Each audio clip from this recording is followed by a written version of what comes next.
Овоштарите и представници од владата утре на состанок ќе бараат решение за 50.000 тони јаболка останати залихи од ланскиот род. Производителите на јаболка бараат интервентната субвенција од 3 денари за откуп на индустриските јаболка да важи до крајот на јуни. Министрот за земјоделство пак тврди дека времената мерка што траеше до 25 декември ги дала посакуваните резултати и нема да се продолжува. Тој смета дека трансформирањето на субвенцијата за предаден килограм јаболка, сума што сега е вкалкулирана во помошта за одржување на овошни насади, е доволна.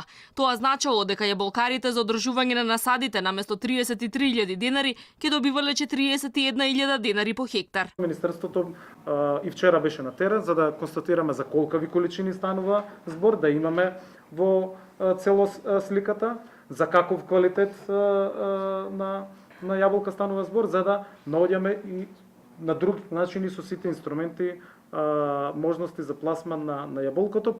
Овоштарите алармираат дека ако итно не се најде решение за нивниот проблем, со почетокот на пролета илјадници тони јаболка ќе скапат, бидејќи ако не се продадат, нема каде да се чуваат. Производителите негодуваат поради ниските откупни цени, од кои веќе имаат загуби од 3 до 5 денари по килограм. Меѓу другото, бараат субвенциите за одржување на овоштарниците во 2018 година да им се исплатат до крајот на март. Состојбата е тешка, имаме над 50.000 тони на јаболка кои што воопшто не се откупени, цената е многу ниска и во моментот немаме пласман нити на трпезното јаболко, нити на индустриското јаболко. Полошо од това не може да е. Затоа бараме поддршка од сите, значи од целокупната јавност да не свати дека ова состојба е во едно од најлошите моменти за цела преспа и за јаболкопроизводители. Производителите ќе останеме без скршен денар.